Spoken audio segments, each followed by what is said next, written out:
இந்த வர்ம மருத்துவம் என்பது சித்தர்கள் கொடுத்த மகா கொடையாகும்.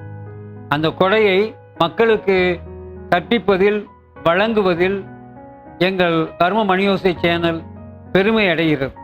நாங்கள் பயன்படுத்திய 178 வர்மங்களும் கிளினிக்கலி டெஸ்டட். இந்த 178 வர்மத்தை பற்றி வர்ம மணியோசை என்ற டைட்டிலே ஒரு புக்கு போட்டிருக்கோம்.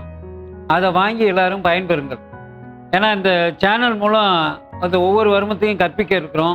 அந்த புக்கையும் நீங்கள் வாங்கிட்டேன்னா உங்களுக்கு இந்த வர்ம முறையை படிக்கிறதுக்கு யூஸ்ஃபுல்லாக இருக்கும். நாங்கள் தர இந்த சீரீஸ் ஆஃப் வர்மத்தை எல்லோரும் பாருங்கள், சப்ஸ்கிரைப் பண்ணுங்கள், ஷேர் பண்ணுங்கள், பயனடைங்க. வாழ்க பிரபஞ்சம். வாங்க வீடியோக்குள்ளே போவோம்.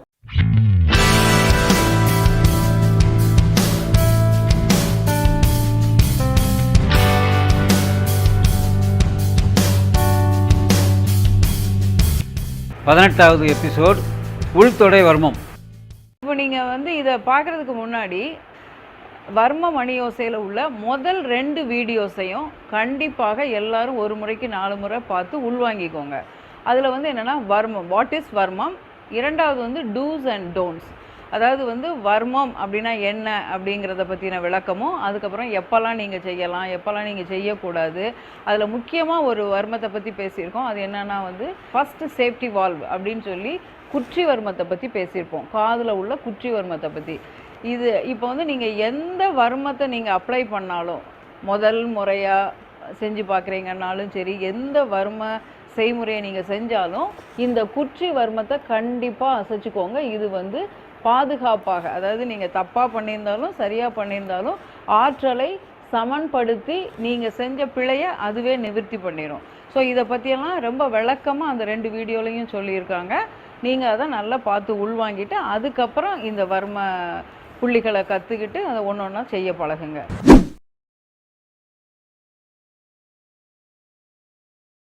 உள்தொடை வர்மம் முட்டிலிருந்து 12 விரல் மேலே அளந்து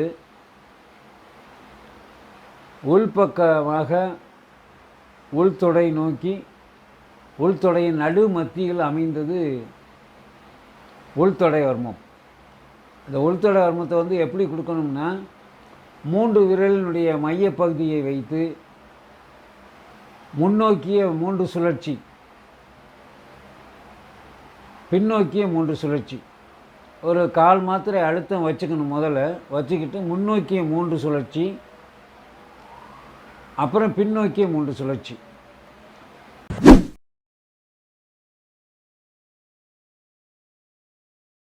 இந்த உள்தொடை வர்மத்தினுடைய மருத்துவ பயன்கள் என்னன்னு பார்த்தீங்கன்னா, உங்களுக்கு கல்லீரலை இது இயக்கக்கூடியது, அப்புறம் தொடையில் இருக்கக்கூடிய வலியை நீக்கக்கூடியது.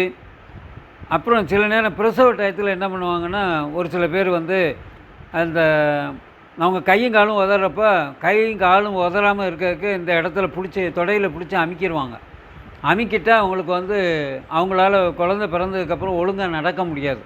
அப்படி நடக்க முடியாமல் போனவங்களுக்கு இந்த உள்தொடை வர்மத்தை கரெக்டாக சுழற்சி பண்ணோம்னா அவங்க ஈஸியாக அந்த வழியெல்லாம் போய் நல்லா நடக்கக்கூடிய வாய்ப்பு கிட்டும். இந்த உள்தொடை வர்மம் தொடையினுடைய வலியை நீக்குவதில் முக்கிய பங்கு வகிக்கிறது. வாழ்க பிரபஞ்சம்.